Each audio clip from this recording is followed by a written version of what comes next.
Hi, my name is Tyler Brown, and welcome to Cult of Comics, the only comic podcast you need. Yeah. Keep going. Joining me as always are my co-hosts, friends, enemies. Okay, but you're we still have- doing it in a British accent. We have Josh Craven and Sean Walsh. What's going on, guys? Great job. That was a great intro. That was a Thank great you. copy of me. Fantastic. I'm proud of you. I can't What do would the that be? accent. You can't do an American accent? Not a good one. Let me try. Let me hear it. Go for it. No, Go. definitely Yes. not. We've been down this road before. Oh, right. Oh. It sounds like you're like trying to impersonate like a Mickey Mouse character or something. I can do a better Mickey Mouse than I can a normal American person. Try to do it. Just try to do it like me. Go. I can't. You can do it. I can't. Ask me one time when I come back from a pub and we do an episode. Don't ask me when I'm sober. Yeah, when he's drunk, he'll do anything, even get his nose pierced. Oh. Yeah, Is your nose still pierced? I took it out months ago. Yeah, I was gonna say it's been forever. Like, why did you even? I had high hopes, and then you just shit all over him. It got really infected. Oh, did it? Oh, poor baby. It was couldn't like rub some fucking ointment on it. I did. It was like absolutely fine, healing perfectly for like a month, and then like I rip it out in the shower and putting it back in, like messed up the wound a little, and it just kept getting infected, and it would like heal You're up not and then get supposed to infected take it again. out. The thing Yeah, is, you're I know. supposed to keep it in. It The got idea is ripped. to let it heal. I was washing my face in the shower with a face cloth, and like a little like loop of the fabric got caught and just yanked it out of my face, and it was bleeding. There's proud Ugh. of you. Yeah. I'm really proud of you. If it gets infected, something that you can do in the future is get tea tree oil or hydro. What is it called? Hydrogen peroxide. Yeah, that's what I use for mine.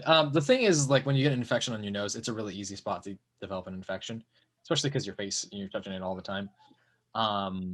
But this isn't a piercing podcast. If you've never been on the Cult of Comics before, we are a comic book media podcast. We We're just not finished recording. up our. Yes, we are. This is the show. Fuck it. I'm committing. That was the intro. He did the intro. The I intro's have been no done. timer going. Oh, it, you Josh. bastard. All right, well, just start it now. We'll start over. Fine. Okay, let me know when. Anytime. All right, 3, 2. Welcome to the Hi, Cult of my Comics name is Tyler podcast. Brown, and welcome. I hate you. Yeah, no, you know what? Go ahead. Let's do this together. Let's hold hands while we got this going on here. Okay, welcome to the Cult of Comics. What are we? the only comic podcast for your comic book needs, Absolutely. And why is that? because we're amazing.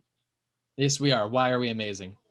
Because one of us is English, and you'll never guess which one. Not once, not never. It's me. Ohio is for lovers. Mr. Cornhusker 1, Mr. Father, Son, and Holy Ghost. Josh Craven, how's it going, buddy? Well, I'm here too. You know what? That's the important thing. And of course, Sean Walsh. How you doing, bud? Hello. Hello. Hello. Why did you take out your Hi. piercing? Because it got really fucking infected. You know what? I'm tired of your bullshit excuses. Your poor If you penis. can send me videos of you taking 10 shots in a single 10-second period, you can fucking manage taking a fucking piercing. Like, you take care of it, you son of a bitch. You don't take care of your liver, but you can't take care of a piercing. I had the piercing done, which, yeah. I was very drunk when I had it done. That was a sentence. Granted. Yeah. If you've never been on the Cult of Comics before, here's a quick rundown. Sean, Josh, what do we do on the show? Porn.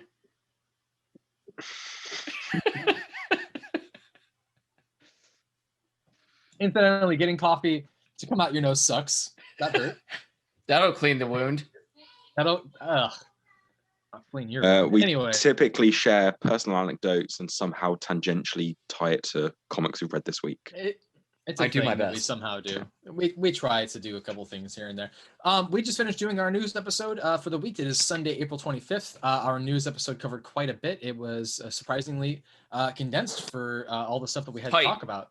Yeah, it was it's like a tiger. And there's a lot to cover, but I'm happy to see that we're at least on something of a schedule here.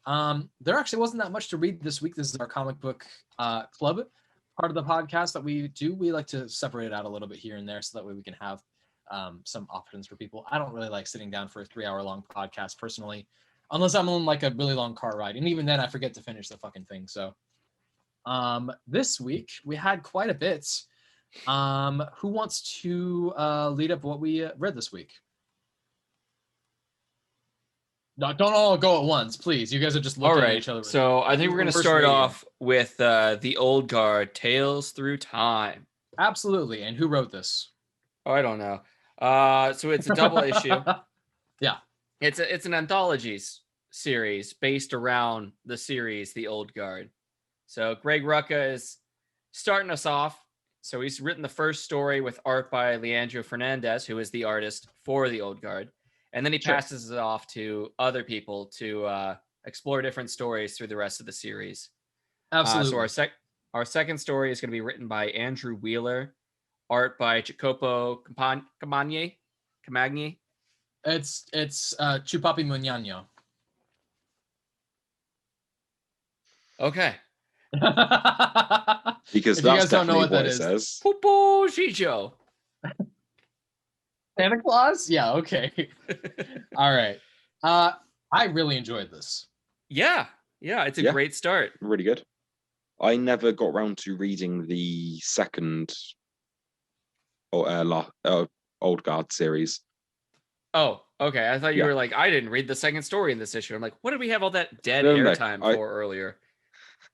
No, I read the first series and the lead up to the movie and just never got around to the second series Multiplied. called? Force Multiplied, yeah. Force Multiplied. They basically worked the movie to cover both. Yeah, they kind of tied stuff in and did it weird. But yes, it was nice to start. Still not my favorite. Well, what do you know? You didn't read the second series. That's valid. I read stuff online. The second series was basically covered in the movie. Get that motherfucker. Get him. So it was nice to open this issue and be greeted by a nice little editor's box saying this takes place between the Old Guard and 1 and 2. Force Multiplied. Yeah. Yeah. Mm-hmm. Well, that's only for the first story. The second story is one that was obviously in the past in 1938, 35, something like that. 1932. Okay. Years. Germany. And I was really happy to. Okay, so Joe and Nikki are actually one of my favorite power couples in comics, and I'm really happy to see them continuing to have that really strong relationship. When I read them the first time in the first series, I remember actually getting really emotional about the declaration of love between the two of them in the scene where they're in the back of the SWAT car. And then they do it in the movie, and I'm like, that fucking sucked compared to the comics. I felt impacted by the comics. Yeah, I thought they did pretty well in the movie. In the movie, it's just the declaration. It's, he makes me feel these things. Kiss. Next scene, everyone's dead. In the comics, there's like a light shining behind them when they kiss. That's fucking awesome. Yeah. Well, I mean, there are only couple in the series, and they've been together for, 500 years? Something like 1,000 years? Young love. Since the Crusades, the first Crusades? Yeah, so it's the Crusades, so it's longer than that. It's definitely not like, it's definitely not 2,000 years like Andromache. Andromache. Andromeda. Andromache. Is it Andromache? Andy. I always liked Andromeche, but they call her Andromache in the series, in the movie. Okay. It's Greek. Oh, okay. Didn't know that. I'm excited to see the series grow because this is one of those. Yeah. This is the time in comics where you have Black Hammer Visions. You've got this for the Old Guard. More comics are getting more attention that aren't the big two. And because of that, people are going to continue doing series like this. Maybe this means that more stuff is going to start having a Spider-Man run where the original creator is doing their story, then someone else takes over. Yeah. Who knows? It'll be interesting to see. Rucka has become a powerhouse. I mean, he's been in the industry for 20 to 30 years, but over the past 5 to 10 years, he's become a powerhouse. He's had major hits, independent hits. Everything that he's written, I've tried to pick up as of the last like 5 or 6 years, and I've loved everything that he's put out. I can't really complain about anything, and it's weird because I remember being introduced to him and not really getting some of that noir. I had this thing in my head about like internal dialogue that I just didn't like, so I was like, I don't like that. Once you get past that like shitty idea of like how things should be in a comic, you just appreciate it for what it is, and then you realize the genius behind his storytelling techniques, and this is no exception. I'm excited to see Kelly Sue DeConnick write these characters. I'm excited to see Bendis write these characters. Yeah. Not you, Sean. I know that you hate Bendis. You're a Bendis hater. Yeah. If We'll you see go how back the and dialogue rewatch the goes. video, you'll just see my face screw up when you mention Bendis. It's because you just don't like the Bendis speak, which, by the way, Justice League 60 was not that bad this week. I don't care what you say. Me and you are going to do a recreation of a scene for Josh and get him to judge it. You know what? That's fair. That's fair. All right. I'm just excited to, see, get more information on the backstories of these different characters. They all get to stand on their own. We get to, we got an issue focusing on Andromache, Andromesh. We get the second issue focusing on Joey and Nikki. We'll get more issues focusing on all the other characters as well. The other thing is that I think that this allows, when you're looking at a universe like this, I think that it's hard to look at something that is exterior from it and like just look at it without it seeing it as a part of the whole package. I think that this paired with the actual universe itself complements it, and I think it adds quite a bit. So I think that that's where a lot of that benefit comes from. Or that is to say that I think that it benefits it immensely. I think it doesn't detract from the original storyline. I think it is really enhancing the experience of this entire world in the first place, which already was really cool. So I'm pumped about it. Yeah. Anything else you wanted to add? Sean, you had your whole thing about the ship of Theseus. Yeah, it reminds the Mother's Axe story by Greg Rucka reminds me of the ship of Theseus scene from WandaVision. Absolutely. I was going to bring that up actually.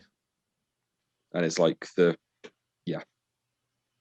where you replace one part of it and then you replace the other part of it, and like at what point does it stop being the original object?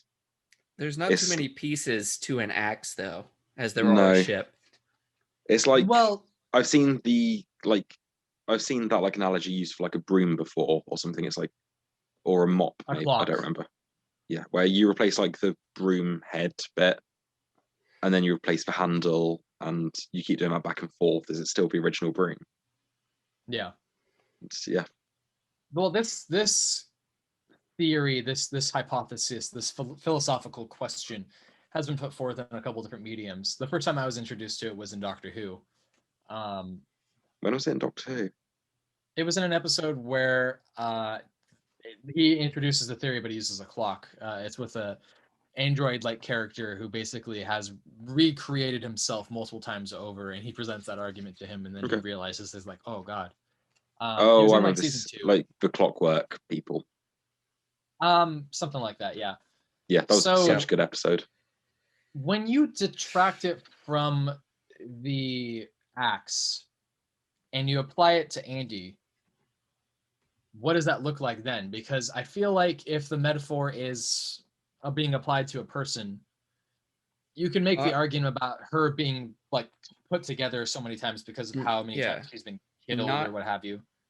Not just the person, but the team, because you can see the team changing as we move forward through time. Mm-hmm. You can see the team changing. You can see the team changing. There's a great page. The second and third to last page, there's a great series of pictures right there where you can see the team changing. A couple people change out. You might add people, but you can see them still kind of being the same people. Sure. I would go so far as to say that it's not just about how Andy has been destroyed so many different ways and then put back together. It's also that her memories are torn apart and then she has to create new ones. And who are we as people if not our memories. And yeah, she's and kinda it's had like that, at the end, which is like it's still my mother's axe, though. That could be read as her saying like I'm still my mother's daughter, even after all this. Yeah. And it's also the question of like, is it even her mother? Like that's something she doesn't even recognize anymore. Yeah. She's She's not sure. You know, you have a memory and you write, you know, each time you remember it, you're basically overwriting that memory over and over again. And after 5,000 plus years, you know, it can get a little worn out. Yeah. I just learned this recently. I saw a TikTok from somebody who's pretty well known on YouTube, who does like science breakdowns. I can't remember what they're called, but he's really huge. His name is Hank Green.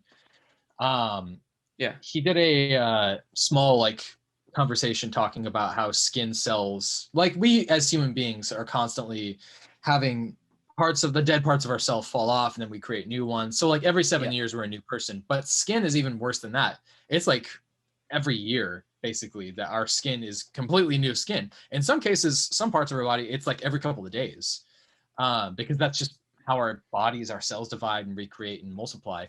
So that kind of question can be applied even to the now because we're not immortals, but it's kind of that question of when we change, how much of us is the same person as before? Just because we have the same physical characteristics doesn't necessarily mean that we are the exact same person that we used to be, which is an interesting question to ask.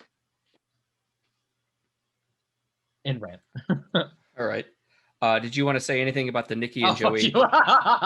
He's like, fuck that science shit. I'm moving on. Yeah. I think it's interesting exploring like Germany during like the rise of Nazism, like before World War II's fully started and hatred is everywhere. It's still, you see like these extremist supporters. Yeah. Yeah. Why are you guys so smug? You just lost the war not, 14 years ago. Yeah. Here's my question. What was he trying to do to the girl? I just don't understand that. Rape. Yeah. Yeah, I guess, but like his pants are literally open and the picture is on top of her. Yeah. It's just, I guess it was just a weird choice because like, I guess I just don't think that you need to characterize this person any more bad than they already are. They're a Nazi. Like, I already know they're a bad person. Like, I don't need for you to tell me that he's a rapist in order for me to hate him more. Like, I already hate him. Well, you need some sort of event for them to, be heroes and get hurt. Yeah, I guess that's true. I don't know. I guess I just feel like... Yeah, they could have started the battle in the bar, but then there'd be too many people, so you have to have a reason to get them outside. Yeah, I get that. I really like the arts. Sorry to change subject. Go on. Yeah. Well, I was just going to say that I think that's something that could have been done about it is you could have had them interact with each other again at some point and then create a tension and then create a scenario. You don't need to have something that immediately followed that necessarily. Yeah. It kind of felt like introduction and then forced immediate interaction. And I get that this is like a series of tales through time. So in that regard, I guess it's okay. And as well, it's like a 10-page story, 12. so you can't really build 12-page story, so you can't really build it up too much. You kind of need that big event that kind of sets something off. I mean, I would argue that I think that you can do quite a bit in a single page. I feel like the problem is pacing a little bit, and then also choosing how you want your story to be told. I don't like the Deus Ex Machina feeling. I get that these people have had an impact over time, and that was the point of the story when they have that conversation in the bar. But not just that, the lady comes to help them, but it was, they had helped them in the past. Yeah, I get that. It's just like, I don't know. I guess it just left me wanting a little bit more. It felt simple. It felt like it was a very easy story to do, I guess. Which, hey man, if this is this... Go ahead. It's not Rucka. Do we I know agree that the anything art is really this good in this. Andrew Wheeler's written before? No, I have no idea. Was this what Andrew Wheeler did some other things for Image? Was he doing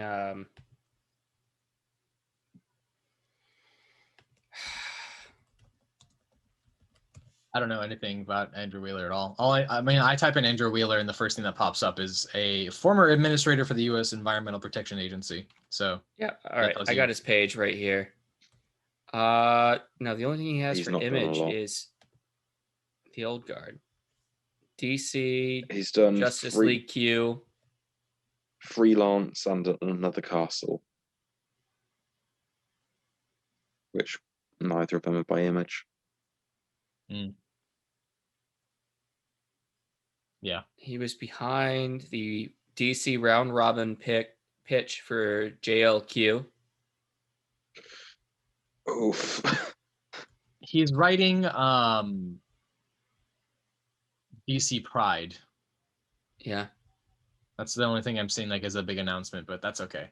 Anyways, yeah, I enjoyed it. I thought the art was really good. I thought that there was a couple sequences that felt a little rushed as far as art, like specifically when they kind of go at each other in a fight. The legs look a little wonky.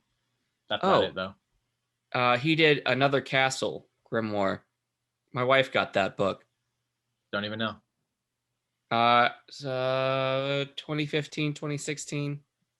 Okay. Cool. Shall we move on to Radiant Black 3? Let's. Yes. This is so good. Yeah. Written by Kyle Higgins and art by Marcelo Costa. Marcelo. This is so good.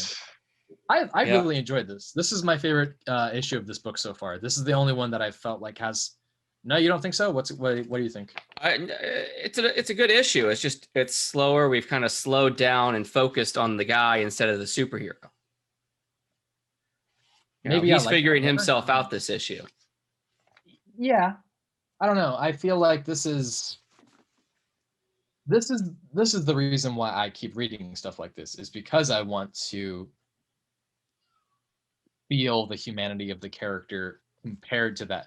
I can understand the comparison that people want to do with Invincible, but I actually feel like this is on a different pacing than Invincible. Invincible felt like it was just like wham, it was much faster. Yeah. That's why, like, last issue we had him going back to working as an Uber driver, where he was hearing all these different stories, he was using that as kind of like investigation, trying to find out what people knew. And then this issue focuses on him being a writer. And I found the first few pages like quite relatable. Yeah.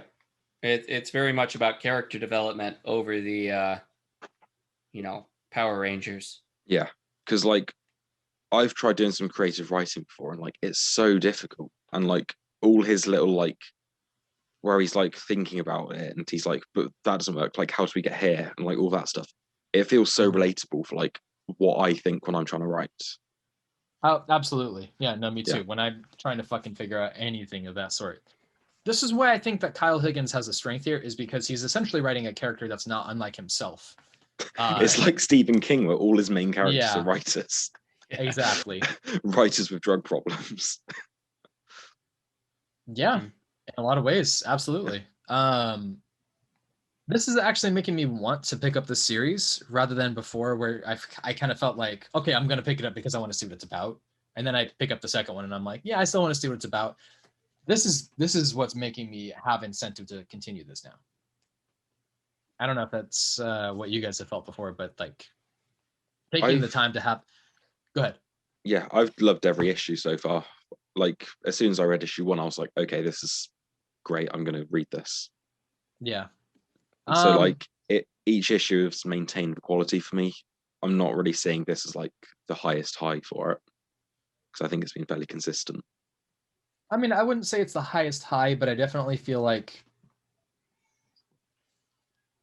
it allows for certain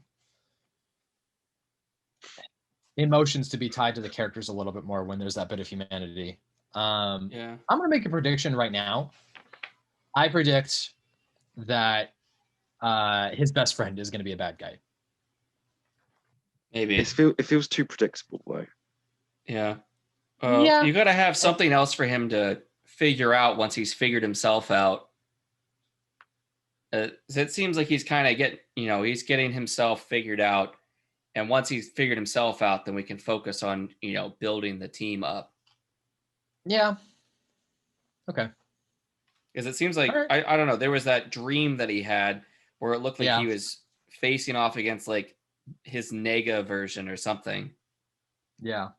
I don't know if that was supposed to be him, but right now he's like his own worst enemy other than the Radiant Red. It's weird to me that he has like a cape in that dream too. Yeah. With like a full-on collar. Yeah. I feel like this is leading me towards something that I want to keep reading. I guess I'm just wondering about like how it's going to go. And that's one of the reasons why I'm curious about it. I don't know. I also feel like the art is actually really good interior wise. I really don't like this cover. The covers have been a little weird. Yeah. Yeah, this one's not as great as the other ones. I liked the issue 2 was really good, but it felt like a variant cover. Wasn't the variant cover him just flying in the clouds? No, that was issue 1. Oh, okay, I like that issue cover. 2's main cover was just like half of his face. Oh, right, yeah. And it looked like it would be a variant cover because I expect normal to be something more like this issue. Yeah. Which is strange. But yeah, we also got a Spider-Man-esque scene in this. Yeah. Which was him being like a ground level hero, where like he was just helping some people out of flat tire. And he didn't know. Thing about... I just love how he was like, yeah, I don't actually know how to do this. And he just like makes it even worse. And he's like, I'll just fly you to where you need to go. The thing about Spider-Man that everybody wants to mimic is the down-to-earth, like, naivete that comes along with, like, I have this stuff, but I have no fucking idea what I'm doing. And I think in a lot of ways, we're constantly asking ourselves, I don't know what I'm doing, what am I doing? I don't know what I'm doing with myself in certain scenarios. Maybe it's not everything, but there's a lot of relatability to that towards whatever you want to apply it towards. This is one of those moments that is obviously inspired by that. And sometimes it works. I think that it worked out this time. I think that it was a bit of a risk to do something like that when everybody wants to do the Spider-Man down-to-earth friendly neighborhood thing. I don't know how much I'm going to like that in the future of the book. I don't know. Yeah. Gonna work your way up. He's just gonna work from smaller to bigger things. I mean, the next issue, covers probably mean nothing, but it shows he's got some sort of giant robo for issue 4. I don't know. I linked in the comments the page for issue 3, and the variant covers are so much better than this. And if you look for like issue 4, variant covers are so good as well. The first one you have is kind of a play on just the novel, him saving his drafts. Yeah. His file format. And then this alternate of him in space is fucking gorgeous. Yeah. Yeah, no, that's really good. I don't know. Maybe the artist Marcelo is not that fond of doing covers. Who knows? But I mean, I'm still enjoying the story. That's the important thing. The art inside is really good. Really need to avoid looking like Daft Punk. Ooh, yeah. I mean, look at the variant cover for issue 4. Just follow on the link you sent. It's got a news article and it says every issue so far of Radiant Black has sold out and are all rushed back to second printings. Nice. Yeah. So maybe we'll get some cool covers for that. Did you guys read the letter columns on this? The back matter? I never do. Never. Are you in there? No. I'll tell you if I am, but no, you're always in them, man. Yeah, it's been a while since I've written in. I gotta have something to write about. Just not like, hey guys, I like your comics. They're so cool. Yeah, no, I feel that. But they reveal some information that they're trying to come up with a name for the fans. They got a fun name for the letter column. They call it Blackmail. No, that's nice. But they're like, we can't just call the fans Radiance because we call the cosmic art, they call it a cosmic artifact instead of a black hole that gave him his power. They call that a Radiant. And then they refer to each of the superheroes as Radiant Black and Radiant Red. And together they call the team the Radiants. Mm-hmm. Call them Blackheads. Hey, Zitz. Yeah, no, I recommend everybody pick up this book at some point. It's very enjoyable. Yeah. Before we move on, is there anything else you guys want to add? No. Okay, cool. Next up, we've got Haha number 4, written by W. Maxwell Prince and Patrick Horvath on arts. Oh God, that actually startled me. Like it felt like I got molested in my ear holes. I hate you. Your laugh sounds more like somebody dressed up as Mickey trying to laugh through the suit. I don't know how to feel about that, man. Now you know what I'm picturing? I'm picturing the Mickey Mouse GIMP mask. So thank you for that. Okay. All right, what do we think? Whenever I think of Mickey Mouse nowadays, I just think of one from South Park who's just an absolute bastard who beat up the Jonas Brothers. What did you guys think about this issue? This caught me off guard. I like it. I like it. It feels like it's trying too hard to be weird, and it feels like it lacks the intricateness of Ice Cream Man. Ice Cream Man feels very carefully done, and every issue feels like it has a reason. Mm-hmm. Sure. Whereas this just feels like, oh, I've got an idea for like a clown story. Let's just go with it. And it feels much less. I don't know. I keep seeing this clown, and I kind of picture Bill from King of the Hill. Okay. You know that? Yeah, the artwork seeing definitely. This guy. Yeah. Just him in clown makeup, but it's not. I don't know. I feel like this is almost like you can almost connect this to one of the other issues, like maybe connect it to issue 1. I don't know. I just like the color palette they've chosen. The artwork is gorgeous. Because you can see, the clown's colors are the same for the happy birthday sign in the background and the mom's shirt. I feel like there was something to be said about the fact that I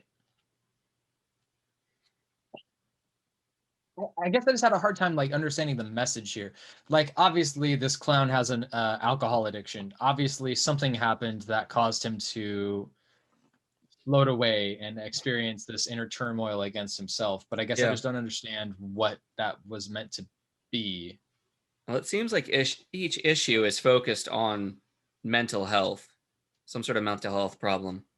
Yeah, I get that.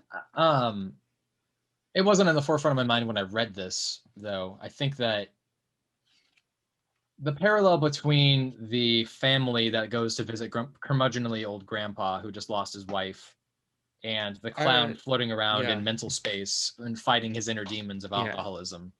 I don't think he lost his wife that recently, but it seems like it's about accepting the now, living now. Sure. Instead of trying to numb yourself to the world. There are bits of this issue I really, really like the whole bit with the balloon and at the end, the relation to Up. Yeah. Yeah. I really like that scene. I liked a lot of the present day stuff with the family, but it's just the weird, trippy clown stuff that I didn't really like. Yeah. Well, he says, I'm going to try it. I'm going to try to be better. And I think the grandpa basically commits to do the same thing. Sure. Yeah. I think I enjoyed it, actually. I enjoyed it quite a bit. I definitely had some questions for it. I can see your criticism, though. I wouldn't say that it feels like he's trying to be weird. It feels like maybe there was a message here for me that maybe I missed, or maybe it just was unclear. I'm reading this and I'm thinking to myself, if I'm looking at these two separately, is that going to take away from the story experience? And I don't know if that answers that question. I feel like you could have taken the clown aspect of it away and the reflections of the two don't necessarily interact with each other. Like, it doesn't affect the story necessarily. Yeah. No. So in that regard, I don't know if that's success. I don't know. But I think the clown and the grandpa are at least coming to the same conclusion. So they're kind of doubling down on that. Sure, but is that enough that they needed to have that interaction with each other, or rather not need, but that their interaction with the parallels between the two stories makes sense in an organic way rather than they both came to the same conclusion? I don't know. You see what I'm saying? Yeah. They can definitely art be was fun. kind of separated. Like, there's comments on the balloon by the people in the real world, but the clown is definitely separated from the rest of the story. Did you notice very, how he was one-directional. traveling? Yeah, he was traveling through the graveyard and it was floating too. And it was like, what is the metaphor for the floating? What's going on with that? I don't know. He was just thinking about his parents, and now we're seeing what could have been the coffins of his dead parents. If I'm looking at the fact that he makes balloon animals and the dog floats and the cat floats, is it that he's making balloon animal dogs and cats, and then he was drunkenly making balloon animals of the dead? And I just don't know. It's just a lot to... It just doesn't make a whole lot of sense, I guess. I don't know. I don't know how to feel about this. I feel like I agree with what you had said about Ice Cream Man. I feel like that's definitely stronger than this right now. There's parts of Haha that I've really enjoyed, but so far I don't know if... Issue 1 was very good. Issue 2... I guess. Issue 1 was just Joker reimagined. Issue Yeah, 2 I really liked. I feel like it did something... I don't know. It addressed some real world topics, and it was kind of... It felt like it had a reason to exist. Issue 3 was just like a wacky, fun story that kind of addressed capitalism a little. Yeah. And then this issue, I'm just kind of like, I come out of it and I don't know what it's supposed to be. Yeah. There's only 2 more issues, so... Yeah. I feel like if that. this was an ongoing, I feel like I would have dropped it. Yeah. Probably. And that's frustrating because this is a clearly really good writer, and I've been really impressed with the art's good too. The art's fantastic. I've enjoyed it. It's just like, I don't know if the purpose isn't clear. I think that you have to reevaluate how you're telling your story at that point. Yeah. Okay. That's valid. Also, just the little... Can't have a clown story without a reference to Pennywise. The opening caption box is, a wise clown once said that everything floats. Yeah. Well, I mean, his monster version of him was kind of like Pennywise as well. Definitely. Yeah. Fuck you. Should we move on to Ultramega? Yeah. If you read this. I did. Fuck you. Just checking. Ultramega 1 and 2 by James Harran. Yeah. This is not what I expected at all. Hang on. Hello? I hope he gets murdered on stream.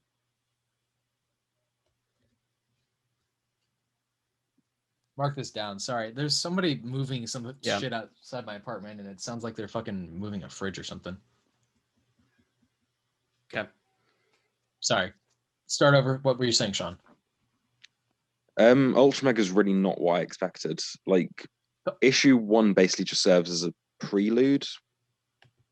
Or a prologue to the main story that really starts in issue 2. It's well, what did you think it was going to be? Much more what issue 1 started as, and I was just expecting that to be the whole sort of story. Mm-hmm. But no, issue 1 ends with literally everyone dying, and then issue 2's like, 10 years later, the world's now moved on from those events, and then this is going to be like the main chunk of the story. I didn't know what to think or expect going into this series when I picked up that issue number one. All I knew going in was that page I'd seen on Reddit, and it was like, why are those people just lying on the ground? There's no blood, they're not dead. And it's like, oh no, that's the concussion from a blast that's knocked them out. This is what happens when gods fight. I saw that page and I was like, holy fuck, this sounds lit. Yeah, that's a cool fucking thing to like throw in there for the script. It just like adds to it. Yeah. But just that line, that's what happens when gods fight. It's just that's great. So when I came out of issue number one, I remember thinking to myself, yeah, I can very clearly see where the love for Sentai and Kaiju and all of those out there Japanese pop culture storytelling experiences are. But the way that this was done, I would compare it to Neon Genesis Evangelion. Evangelion. Evangelion. And Power Rangers and Godzilla. And it's drawing from a lot. Yeah, but it does it in a way that is fun. The art is next level awesome. I would compare it to there's like the odd panel where I can't, like, it transitions a little weird. But on the whole, it's really, really good. I would say that if I had to do a comparison, I would compare it to Jane and Warren Johnson. I was just thinking that. So that's where I don't know what to think about this last issue. Issue 2 was interesting. There's a lot of cool things that I can love about it. I really love the red boss that's working for the little leech monster thing. But I don't really get... When you have a setup from issue number 1 going on, I don't really know what to think about when you do what you do for issue number 2. There's a lot of unexpected moments. I didn't expect the robot to explode. I didn't expect the Coliseum ending. I didn't expect the guy with the hammer to be a sellout. There was a lot to unpack with that, but I feel like issue 1 could have been told in like a few pages as like an opening, and then you'd have like the big credits page with the title on, and then it'd be like 10 years later. See, I feel the opposite. I feel like issue number 1 could have been expanded out for 3 issues. And then it could have done, but I mean, like, if issue 2 onwards is going to be the main story and issue 1 was just the opening, like, they very easily could have just condensed issue 1 down into a few pages and then. But yeah, like, issue 1 was just a lot of fun to read, so I'm glad they did it this way because. Yeah, it's just not what you expect at all. James Harran said at the end of issue number 1, he wrote a letter and he was explaining that he didn't know like how to pace this out as far as like how many issues per, so he just did a giant size one, and that's how this ended up being the 799 issues that they are, and they're oversized and square bound, so I mean I'm not opposed to it. There's no advertisements at all. It's just straight book. Issue 1 and 2 both sold out on a distributor level, I believe. Nice. Because my shop couldn't get me an issue 2, and they tried to order one and they couldn't. So I had to go on. I went on eBay and managed to nab one. Have you ever read Tek on Concrete? It's a really well-received book that got turned into a film. It's a manga, a very large manga. And it kind of reminds me of that in some ways. Issue 2 in specific. The story about a young boy who's in the middle of a very strange world. Dragon Ball? I don't know. It's really hard to navigate. There's obviously a lot of inspiration of like manga and anime in this, and I'm happy that did you say? Tek on Concrete. It's actually really good. I recommend it. It's beautifully done. I don't know. I'm obviously going to pick up the next issue. I guess I just don't know what to think about this one. It caught me off guard. I liked that. Yeah. I don't know if I liked it as much as the first one. I don't know yet. I like them both for different reasons. Okay, tell me why. Well, just because issue 1 was very much like your typical like kaiju movie, like badass action. Whereas issue 2 was telling a very different, like sort of slightly post-apocalyptic story. So it's kind of hard to compare the two and say which one I prefer because they are both drastically different tones. Yeah. Well, at this point, anyway. There's also, I mean, the first one had the main character, his quotes, I'm using this loosely, son, become like the devil kaiju thing and be the reason why the world ended, you know, and then that's not addressed at all. None of what happened in the first issue. The scene in issue 1 with the blood just pouring out. Oh my God, and then the coagulation where everyone drowned in it? What the fuck? The brutality of this book is insane. That's why I thought this kid actually was killed by the scarab dude, the red devil kaiju. I was like, oh, fuck, they really just killed that kid. Yeah. I was like, fair enough, subverting expectations. Fair play. Like, yeah, I didn't know what to think at all. But yeah, this does feel like your typical post-apocalyptic story where there are different factions. Sure. There are these weird kind of new leaders that are filled with void, whereas issue 1 was present-day New York. Yeah. Yeah. So yeah, it's interesting. I'm going to check it out. Is it only a 5 or 6 issue something?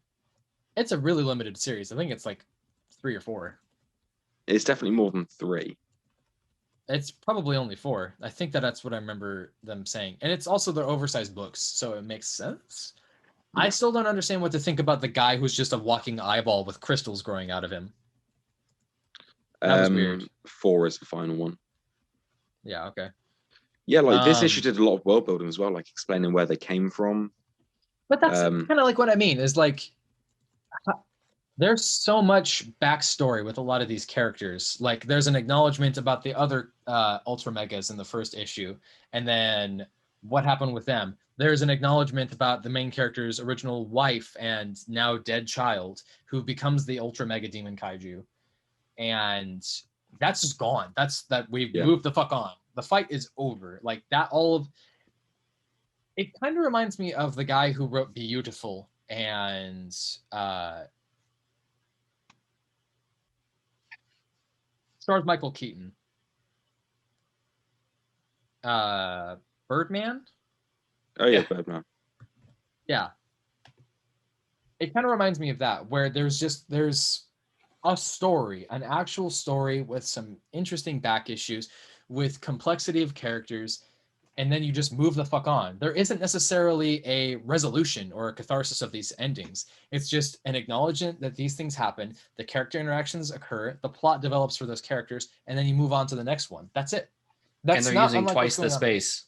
Exactly. And that's so weird to me, because if you're going to do that in a comic book, I don't know what to think. Who do I get invested in?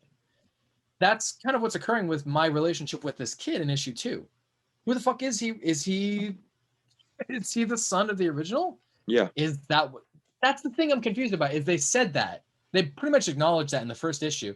Now this one, I'm like, well, okay, that seems like it's still confirmed, but do I need to question that? Well, they mentioned he was found in the blood as a baby. Yeah, with his mom holding up the baby. I get that. It's just like, there's a lot to unpack, I guess. He's going to become the new kaiju, or the new Ultramega, and fight his half brother. I don't even know. I mean, I guess that would be the poetic justice element of it, but it just isn't like what you expect. So I don't know if I should have any expectations of this. We went a lot more over time on this than I intended to. Sorry. Alien number 2. That was 120 pages we were talking about. It was a lot. Alien number 2 by Phillip Kennedy Johnson and art by Salvadore Larocca. The art's still very... fucking sucks. Yeah. At least he draws the old version of him and the young version of him differently. So there's that. I don't really understand how this guy is in business, really, because he very clearly... I just don't understand, like, how can you work in this industry and then base your entire career upon occasionally tracing and those being the things that you pick up on, and then that's it. I don't know what to think. I looked this up, and I guess there's there's a lot of people that do it, but he's the guy that gets called out the most for it. I mean, there are, but most of the time they get fired for it. There was somebody recently in Magic the Gathering who got caught tracing a card, and they let him go because of it. Yeah. I don't know. The plot's moving along well. I mean, I'm still enjoying it. I feel like this is not the strongest issue I've ever read Kennedy Johnson write, but I mean, I still enjoyed it for what it is. I feel like this was stronger than the last issue, because last issue was like, really, we're just gonna introduce people and whatever. But I feel like a lot more happened this issue. Yeah, I feel the opposite. I feel like I enjoyed the first issue more than I enjoyed this. This feels like much faster pacing. This felt like it was going at a different rate. Yeah, I don't know if I like that. And I like it. I like that pace.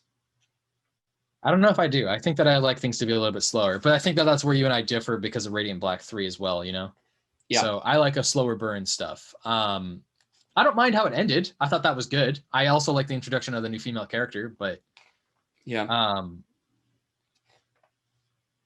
know what it is? It's just this one portion of the story where they're actually on the ship and going through it that just felt like, I got to get this done, I loved the interaction between the main character and his former boss or whatever that guy's like. Yeah, that's what I was thinking about, was that opening half of the book was really good. The conversation going back and forth. Yeah, absolutely. The threats of him, being associated with acts of terrorism because of his son. That feels like the corporation's like MO, basically. Yeah. I don't know if it's been mentioned yet, but it does mention here they do go to Hadley's Hope. Mm-hmm. Okay. So, because on the news episode we were talking about the aliens aftermath. Yeah, I'm gonna point out this drawing right here if I can get the angle right. He just looks like a small child, old man, small child. Yeah, the proportions are not great. I wish that they would just fucking fire him. Like if they were just like, oh, special guest star for the first 2 issues and then move on. Like, I just don't. Shit. If they could get, who would fill in great for this? John Romita Jr. Yes, I would literally take John Romita Jr.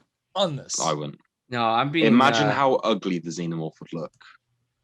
I would imagine that over a fucking Tracer. But imagine how bad JRJ. Do you remember when he drew Grodd? I would rather have him do shitty Grodd than have Tracer McGee over here. I really would. No, but imagine how much worse a Xenomorph would be.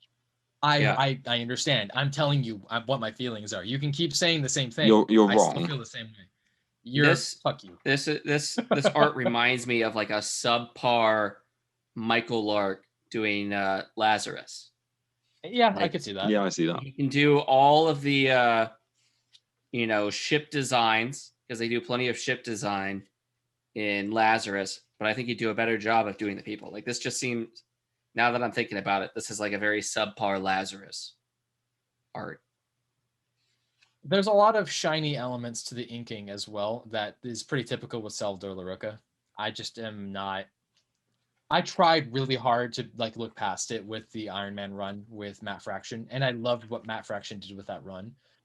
But because of the amount of fucking tracing that went on, that this guy does, the amount of just shitty proportions, the amount of weird foreheads and eyes, and you're about to show me exactly what I mean. What's going on there? Yeah. Sometimes I'm sorry. It's the angle, I think. It just makes them look so short. I know that there's going to be somebody out there who's going to say something to me like, well, if you're so critical, why don't you draw it? It's like, I'm not an artist working for Marvel. That's the difference. If he wants to trace, he can find somebody else that does it right. And that's what I'm saying. And I know that I'm being really harsh right now, but I feel really strongly about somebody being, there's amazing, talented artists out there who work really hard to make their proportions correct, and copying the same image over and over again and being able to recreate that on panel, whether it's digitally or not, is a skill.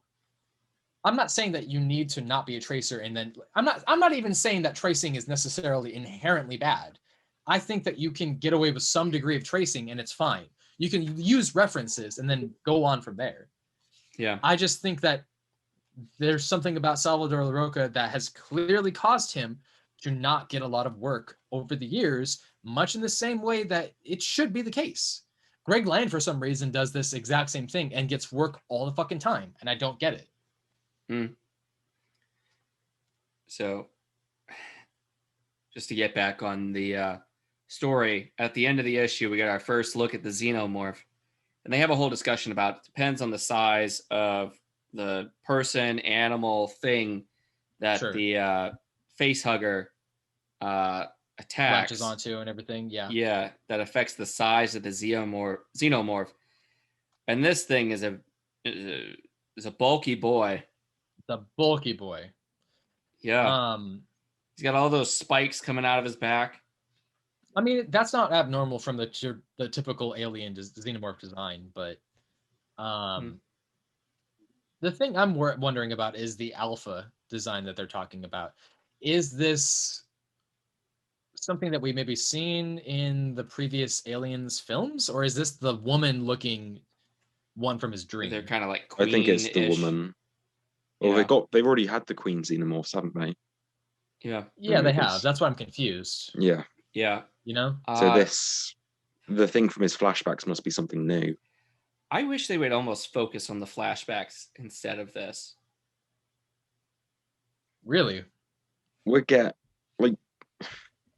It's kind of doing what he did with Last God, where he's telling like the two simultaneous stories, but we haven't really had much of the flashback yet. But at the same time, this is the first time that we've had a longer drawn out actual flashback sequence, and I feel like it pairs well with it. With the Old God, the entire purpose was the storytelling experience of old, new, and looking at the comparisons, and that was done so well. I would argue that that's not really occurring here. No, but I just mean in the way that like there's story to be told in the past, and we don't know what set up this present story yet. But it will unfold, and like we will find out what happened in the past, because like obviously we're revisiting Hadley's Hope in the one shot in July. Ooh, shit.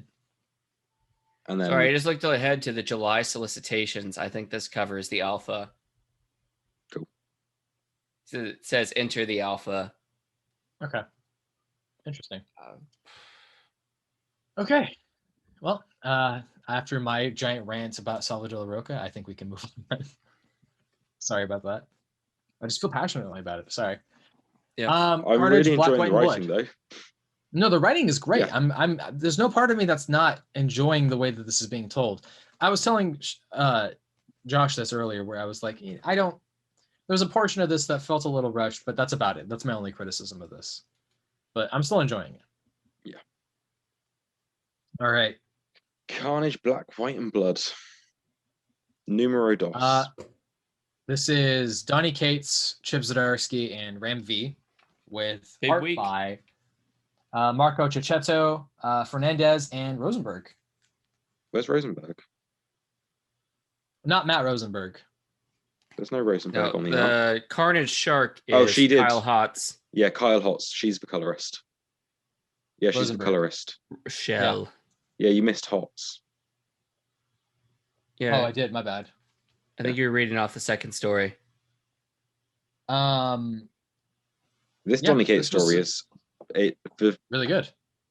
The Carnage Shark is so beautifully drawn. Yeah, it is. We get that once. It's a 2-page spread and it is glorious. It looks fluid. It looks like almost looks like almost like he's got some catfish, like he's got the whiskers off to the side. Yeah. He's got all the sharks yeah. swimming around him. Sure. But yeah, the line where it's like, the king in black is dead, long live the king, was cool. I loved the narration of this. I thought that was really, really well done. Definitely.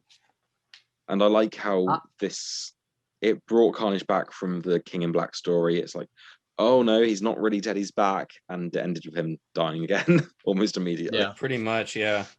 Even though we know he's obviously going to be back soon. Yeah, of course. What did you guys think of the Chip Zdarsky story? It was fine. It was strange. Yeah. The art's gorgeous. Cicchetto does a lot of the Daredevil work as well. So he's great. the barn looks oddly like a CGI model. I don't see that. I can see that. But I can. I like the dad basically giving away the story. Basically like almost saying like we had a deal sort of thing before he gets killed. So you kind of know what's going on before you see the big reveal. Yeah. I don't know. I think it's kind of odd that he's like possessing the kid and standing behind him, but not fully, trying to bond with him, morph onto him. That is because at this point, Cletus Cassidy is essentially Carnage, and the Carnage symbiote has like. There's kind of some question about like how much can they exist separate from each other, because they were bonded to Cletus's dead corpse for a little bit during the Absolute Carnage event.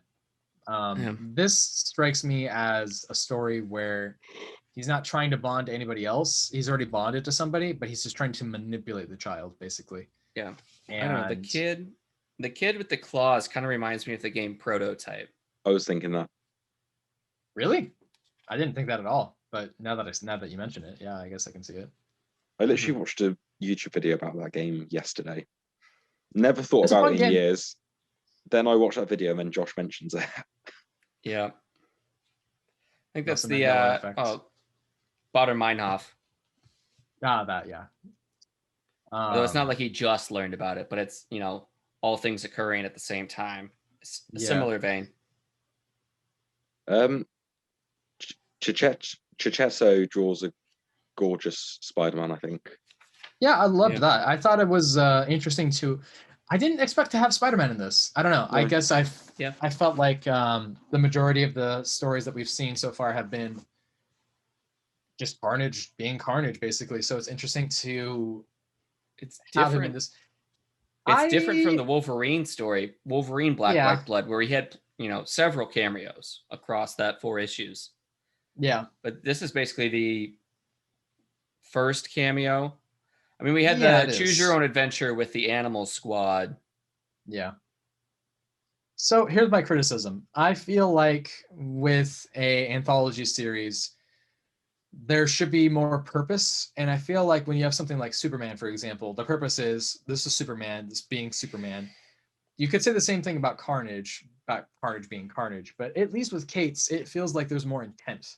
The Ram V story kind of felt like I don't really know what I'm reading here necessarily. Yeah. Like I get the idea. It reminds me a little of The Thing. Yeah, I agree. I 100% agree. And I get that this is supposed to be like little itty bitty mini horror stories in a way, but I don't know. Some of them are supposed to be kind of separated out of time. Yeah.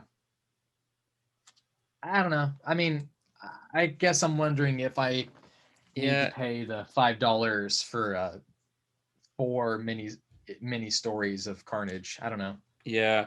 I mean, this does seem a lot like the Ranger chasing him in the Old West.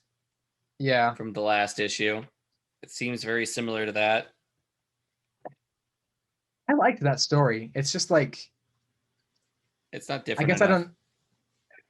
Kind of. I just don't know what is the point of the story you're trying to tell me here. It's like when Heroes in Crisis ended and you're like, what was going on here? Kind of. Like, right? Like, I understand that this was supposed to be a thing that kind of changed as time went on because of editorial, but I guess I'm just wondering, like, at the end of it, does it serve the purpose that you're trying to go for? Yeah. And I don't know if that's necessarily happening in this. I don't know. So the next issue is supposed to come out May 5th. Is this an every other week sort of thing? It feels like it. This was not that long ago. It feels like not that long ago to the last time we read the other one. I guess that's a choice to make, to say, let's do this every other week. Because you have all sorts of artists working on it. Yeah. But I still think you would split them up a bit. Yeah. I think in the image behind the cover preview, we're seeing like maybe some of the other comics that we're gonna see in the next 2 issues? Because we see 2 other Spider-Man. Issue 1 was March 24th. Then issue 4 is July 14th. So there's like a 2-week gap between 2 and 3, and then like over a month between 3 and 4. Interesting. All right. Well, we'll see if we get it in 2 weeks. Okay. I don't know if I'm gonna pick up the next one. I guess I'll see. Who are the creators on it? No idea. Dan Slott, and that is it. What? That's it? Yeah. Well, I like Dan Slott, so maybe I'll pick it up. Oh no, they got Slott, Paccio, Wong, Smallwood, Mooneyham, Sandoval. Sure. I don't know. They're all artists, though. I don't know. Yeah. For issue 4, final issue, you get Declan Shalvey, Ryan Stegman, and more. Yeah. Stephen Mooney, and more. And more. All right. I don't know, man. Figure out what I wanted to make a note that yeah, sure. Dynamite Comics is trying to jump on this bandwagon of black, white, and red. Yeah. So they're doing like a Red Sonja, black, white, and red. I'm never picking up a Dynamite anything ever again because of what they did with Comicsgate. I'm just like telling you that right now. That's fine. I just thought it was worth mentioning. Sure. I don't think I've ever read a Dynamite kind of comic cash anyway. in on this. After I was just going to say that I've really enjoyed the Mark Russell stuff that I've read from Dynamite, and I know that he's refused to work for them now. Yep, he refuses to, and so does Gail Simone after this. Yeah, we've been, DC's been doing their own color palette issues. So they had Superman, red, white, and blue. We've got Wonder Woman, black and gold. Batman, black and white. Yeah. I think they're going to continue doing the black, white, and blood. But I don't know who else they might do after this. I mean, who's had, a lot of incarnations? Yeah. Blade. Okay. I don't know. I can imagine. I mean, have they already done like a Spider-Man red and blue? They did a Spider-Man blue by Jeff Loeb years ago, and then after that was really good. After that, I remember that specifically because shortly after that they did Captain America white right when Sam Wilson started taking over as Captain America, and it was just a poorly timed name choice. It's just really funny. They could do a Mystique black, white, and blue. Yeah, they could. Yeah, they also did Daredevil yellow, which was very good as well. They could do a Daredevil black, white, and blood. Yeah. Yeah, they could. Yeah, they could. I'll put my money on Daredevil. He's a lot of red. And he sells. Shall we move on to the next one? Yeah, go for it. Next was supposed to be Nightwing, but why didn't you read it? I straight up just did not get it in my box. I'm not subscribed to it. Like, that's just the dead honest truth. And I've been reading it online on my digital reader, and I just didn't buy it yet. That's just the honest truth. I'm just a piece of shit. It was so good. Was it? It was so good. Be better. After reading The Will, Dick and Barbara go out for a walk to try and like clear their heads because now Dick is a billionaire. And they get approached by some homeless people asking for change. And they're like, sorry, we don't like have any cash on us. And then the guy's walking away, and Dick was like, wait a minute, I'm rich. Like, I'll buy you however much food you want. Like, come with me. So he like rents out an entire pizza restaurant and just like tells them to like invite as many people as they know, like homeless people. What was your problem with the pizza? The way they hold it is disgusting. The artist has never seen a person eat a slice of pizza in their life. I'm going to send you guys pictures. Are they doing it like this, or they're just?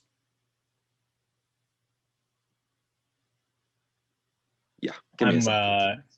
Yeah. I'm googling it and I'm trying to see if that's something that other people are seeing, but I'm not seeing it. Yeah, full on like paw. I've seen it a lot on Reddit. I don't know. I just sent a picture to the chat. What the fuck? Maybe he just took 2 pieces and just like slapped them together, made a pizza sandwich. Nobody eats a pizza like that. He's holding it like a fucking sandwich. Dude, that's weird. And it's got that whole dotting thing like the old comics. Why is he doing this? So this has to be a joke. I don't know, but it's enough to stop this being my pick of the week. As petty as that seems. Wait, he just ate the cheese off the top. Yeah, why? Or they have like, who has like the maybe they got like a piece of paper holding the pizza, but it's straight shaped like the pizza. But it doesn't explain them holding it like that. I've never seen anything that looks like a device that allows you to eat a pizza like that. Why is there an extra triangle that he's it looks like how Ted Cruz consumes pizza. Actual person, Ted Cruz. The human way of eating pizza. Yeah, no, I completely hear you. But there is a funny scene where Dick and Barbara go to, like, it starts with them going to the pizza shop and then they go sit on the bench and approach by homeless people. And the first time they go to the pizza shop, Dick's like, "Hi, 2 slices, please." And Barbara's like, "Wait, seriously?" And he's like, "Oh, right, I'm a billionaire, aren't I? 4 slices, please." It's way to go, Harry Potter.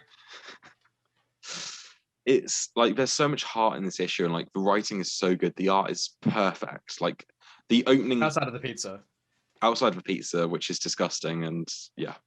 So Dick Babs won out. Dick Fire is no more. They haven't like cooked up romantically at the minute. They're just like, she's come to check how he's doing. Just to check out those billionaires. Oh, also, some homeless kids steal his wallet, and Dick's like, "Oh shit," and he's like, "Never tell Batman about this." And Barbara's like, "Too late, it's already in the group chat." It's officially a Bat Family group chat. And also like this line, like the sound effects keep going like ding, ding, ding, ding, ding. And Barbara's like, "You might want to put that on silent. Cass has no self-control when it comes to emojis." Oh, okay, so that's the shit poster. Yeah, and like she doesn't talk, and then like she's apparently a shit poster of emojis. Funny. That's fitting. That's really fitting, actually. I like that. Tom Taylor understands these characters so well. He really does, and like this just makes me more excited for a Superman now because it's so perfect. Yeah. You know what I just realized? We didn't talk about this in the news episode. Tom Taylor is going to be bringing back another story with a Wolverine type character, possibly X-23. Oh yeah, we don't know what it is. He just posted page 1, and like the sound effect of the claws, and he's like, was there something for Dakin? I think that was Rucka. Oh, okay. I don't know.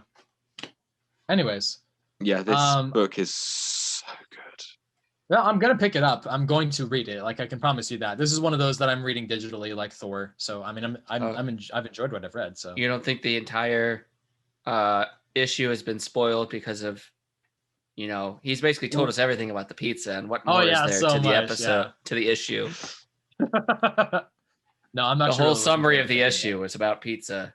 Like, I was reading it and I saw this and I was like, what? And then like I was like, someone else must have spoken about this. And I went on Reddit and like just so many comments were like, "What the fuck is with this pizza?" I was like, at least it's not just me being weird. Like I was like, am I eating pizza wrong? No. It's just the artist who's wrong. This has been a fully baked pizza. It's hard from top to bottom. It's a cracker. Chicago deep shit. Yeah, right. Like fucking, I don't know. Dude, I would eat it. Getting Chicago deep dish and having it, pulling it out of the refrigerator. I'll eat that like a slice of pie. I mean, yeah, me too. But at the same time, this is a freshly made pizza. I literally just ordered a giant Chicago style deep dish pizza and ate it on the docks and fucking tried to eat it like a goddamn animal. Instead, I just looked like a homeless man just like digging through like filth. Just pulling pizza out of a bag. a little plastic bag. They're just like shoveling it into my fucking mouth. Just crumbs everywhere. Eating it like a fucking chipmunk. Just like aggressive. All right. Shall we move on to Justice League 60? I suppose so. You're a hater. I liked this issue. Okay, let's skip to the I have page and we'll do the little recreation for Josh. All right. Okay, give me a second. Connecting Justice League. Come on, Daddy. And there it is. Fuck you, advertisements. All right. You play Superman and Black Canary, and I will play Green Arrow. You're just a hater. That's the problem. Josh, tell me if this is good writing. You ready? Okay. All right, hang on. What page do you want me to go on? It's like around page 10 or whatever. It's when they're like, people don't change. Okay, so I'm on the panel where he says to him, "You are very funny, Oliver." Yeah, so end of the third panel where he's like, people don't change. And then it goes on to the weird I have bit. Okay, I'm going to start with Superman saying, "You are very funny, Oliver." Okay. Oh, no, we're not doing the whole page. Okay. I'm gonna say people don't change, and then you do the, oh, that's not true. Okay. Okay. People don't change. Oh, that's not true. I have. You have. I have not. Sure you have. You actually have, then Black Canary says. And then I have. In a good way, mostly. I have. Since you and I you and I first met, absolutely. It's like you're not reading it. The word have is said 2, 4, 6, 7 times in 3 panels. Here's the problem. Is that when you're reading this, you're not reading this like a conversation. You're reading it like it's a book. Like you have to think of it like a conversation. Ask yourself, if I have a conversation with you, we interrupt each other. Like that's what humans do. Like in this case, it's people don't change. Oh, that's not true. I have. You have. I have not. Sure you have. You actually have. I have? In a good way, mostly. Since you and I first met. Okay. Absolutely. Now onto my second problem with the book. Okay, fine. They don't really address Hippolyta showing up. You just turn the page, she's there, and then Superman's like, Hippolyta. Yeah, it is very strange that she just kind of comes out of nowhere. There's also something that you missed that I actually have a criticism about. Batman is talking to Naomi as if this is like the first time they've talked about her powers, but it's not. In Action Comics, they will go to the Hall of Justice and they have this whole thing. Now, I don't know if that's a creative choice to just allow the audience the opportunity to catch up on that because they're not picking up Action Comics. Strange choice though, because I feel like the audience isn't necessarily inherently stupid. The whole issue was just telling us, it was 50% recap of Naomi and then 50% telling us Black Adam's a good guy now. Without any sort of evidence. It's like, oh, you can trust him now. You have my Superman guarantee. There's something going on in this. That's literally what it's like, Josh. It really is. I'm not going to deny that. But the problem is that there actually is more going on to it. People are unhappy with the fact that Superman wants Black Adam to be on the team. And there's people on the team who are like, why the fuck would you want this? Hippolyta is pissed off about him being on the team. Black Adam hasn't even confirmed being on the team. There was just this mutual feeling that Brutus, this enemy from Naomi's world, is coming to try to like scope out the land so that way they could take over. Here's the thing that is good about this. When it comes to building character tension, that makes sense. That works with Black Adam wanting to be on the team. I still have an issue with it. I don't really think it makes a whole lot of sense. I get the argument that there are characters who have been bad guys before that come onto the team. Hawkeye's a great example.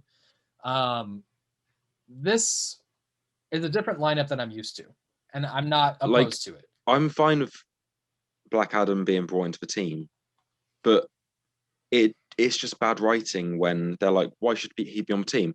Oh, because he's a good guy now. But why? Because he's changed. He's a good guy now. Yeah. Like there's no evidence or reason there. We should do some YouTube videos where we just recreate these scenes.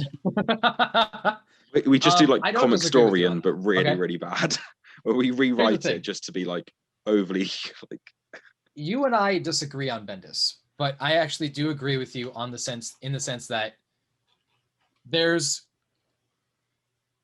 story building that wasn't done when it comes to introducing like what about Black Adam has changed. I haven't seen anything else that he's done that's made me go, okay, yeah, he's changed. There's been one issue and then the issue prior to this and now the conversation. And I get that they're probably rushing because of the Black Adam film. That would make sense to me. That's still like 2 years off. Yeah. I know. Yeah. But like, it's not the story I have a problem with. It's just the individual writing. Like, you can bring Black Adam onto the team. Like, he has never really been a bad guy. Like, he's always been overly defensive of Khan Dark. He's never really been out for world domination or anything. Well, no, like, but what happened in World War III was fucking brutal. I've never read it, so it's fucking brutal. Like, there's been multiple times where he rips people in half. Yeah. He is overly dramatic. But it's like when you bring him on and the only reason he's joining the team is because Superman's just telling us he's a good guy now.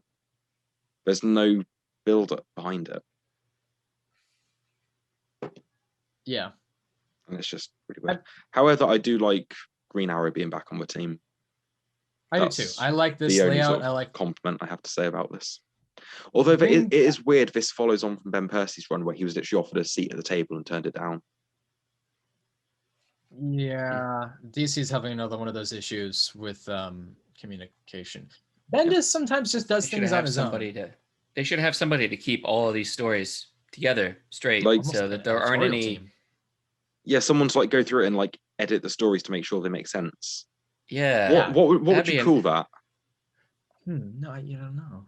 I guess we'll never know.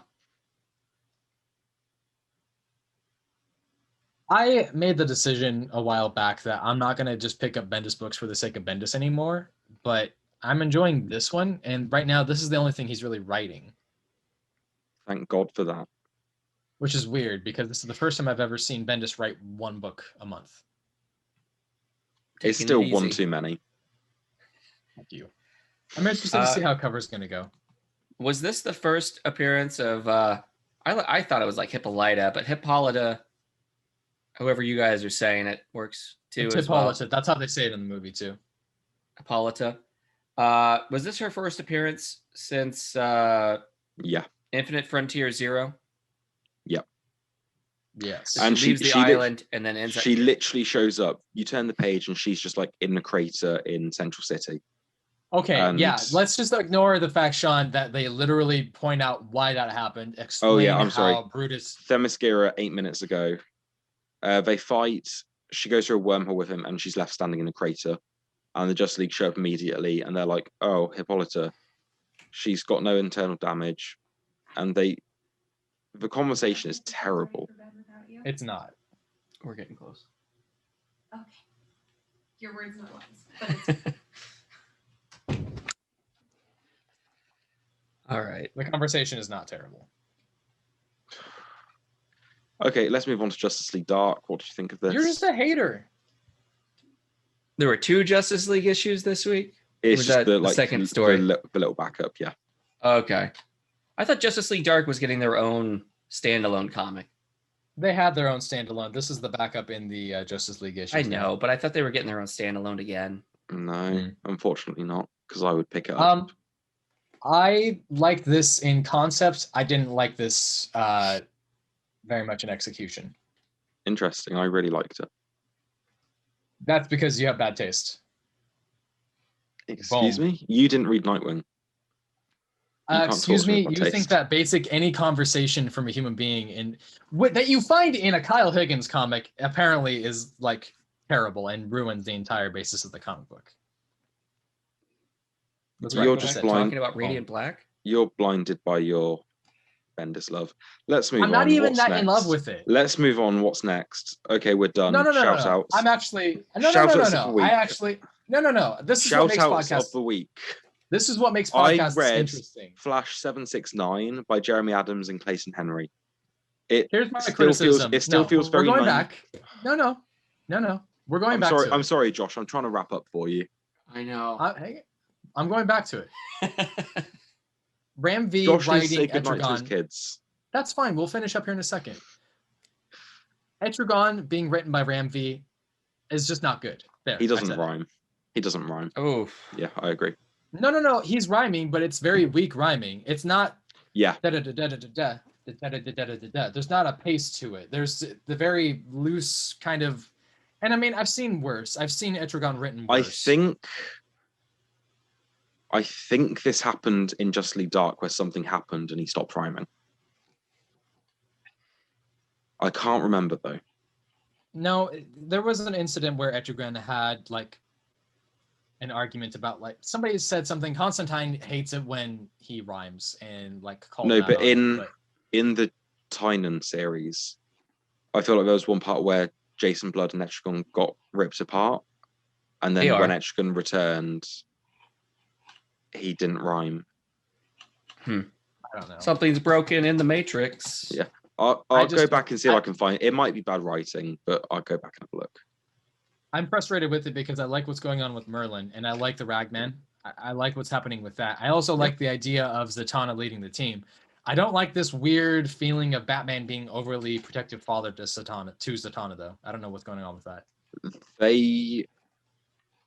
In Tynan's Detective Comics run, they kind of had a little bit of like a brother-sister thing in part of it.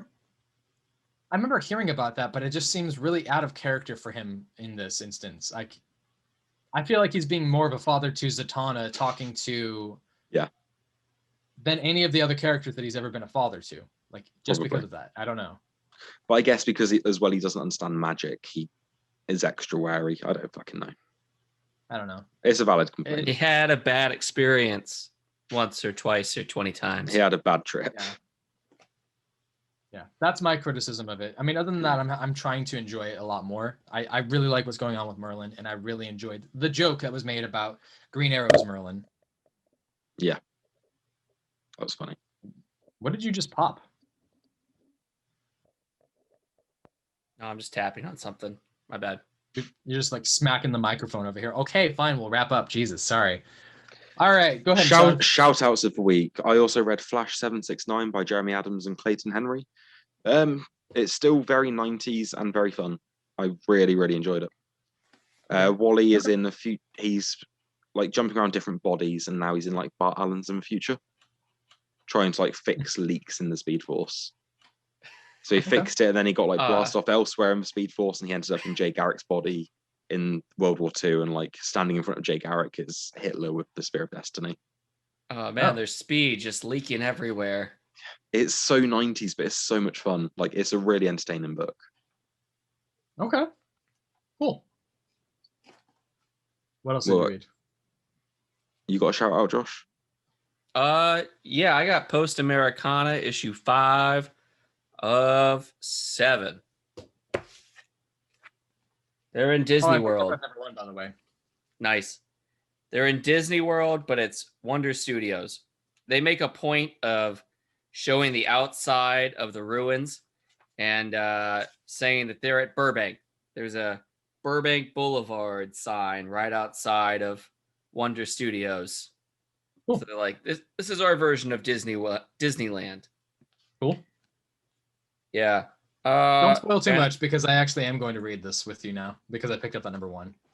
All right. This is an okay issue.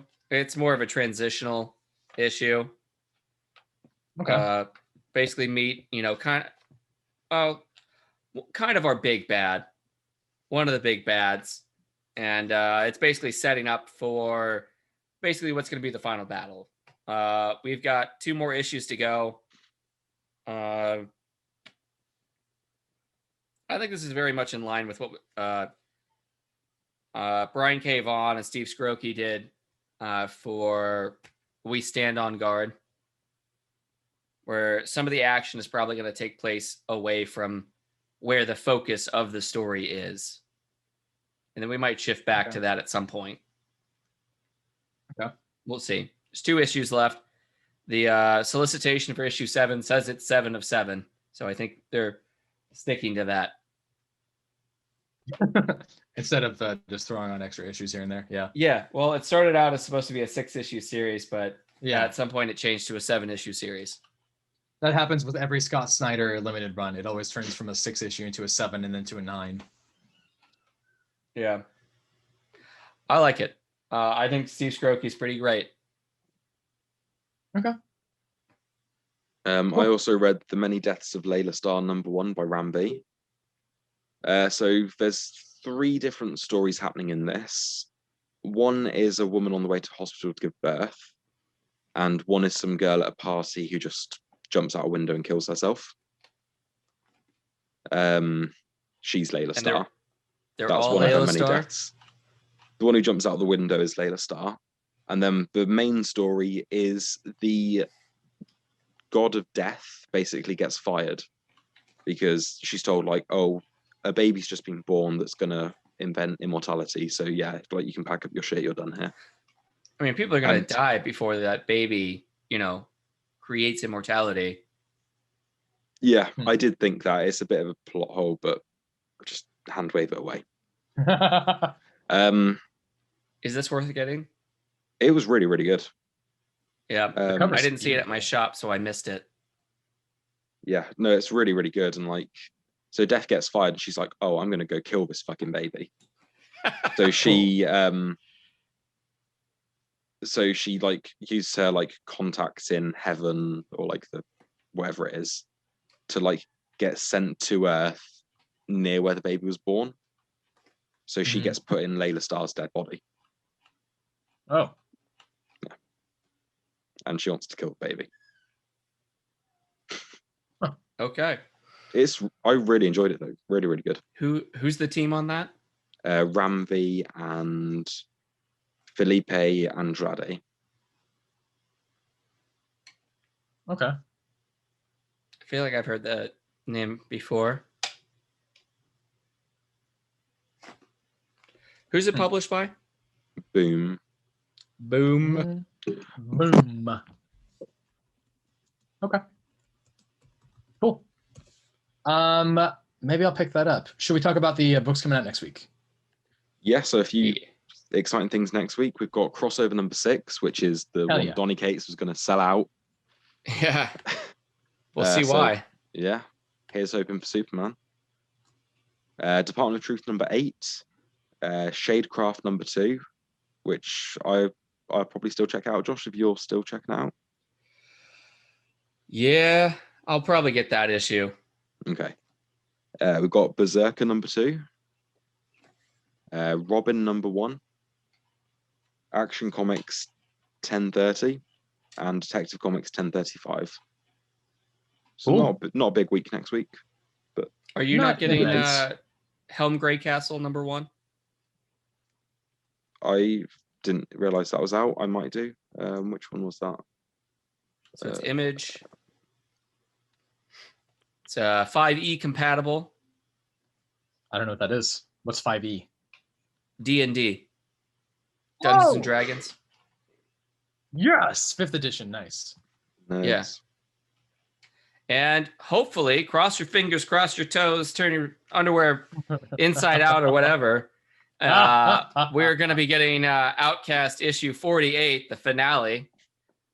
We'll God, see I if hope That's not going. we'll That doesn't see if exist. Tyler's letter made the cut. If you ever sent that in. I never did. Ah, you bitch. Fuck you. I had 3 months to do it apparently, and I didn't Many think I had 3 months. months. Many moons. Issue 47 came out in October. Dude, that's insane. It's been like 6 months. 6 months. Yeah. And it's only 30 pages. What? I thought it was supposed to be a double-sized issue. League of Comics is saying 32. Nah. What's the point it's of being alive packed. anymore? I don't know. It might have changed to be oversized.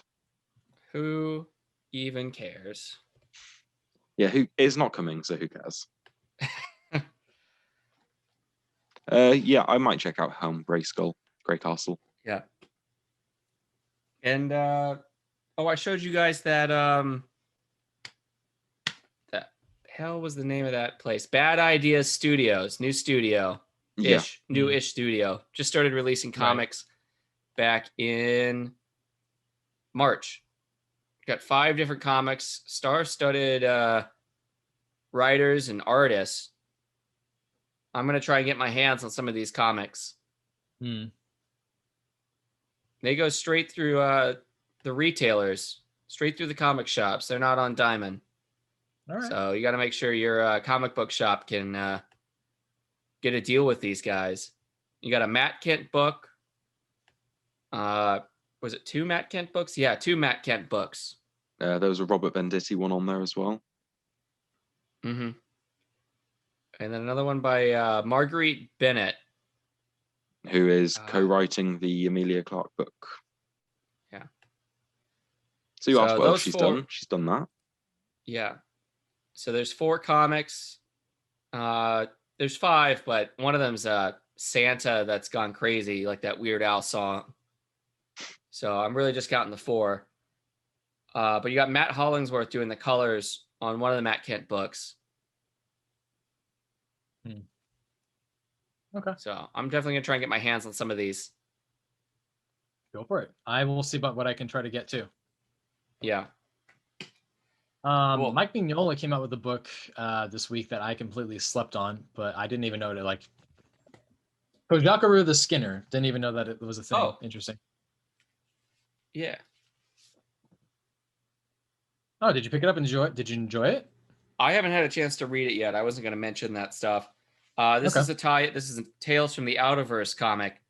So it ties in with Baltimore and Lady Baltimore. Okay. So Baltimore was like a 30 or 40 issue series that ran from 2016 to about 2019 ish.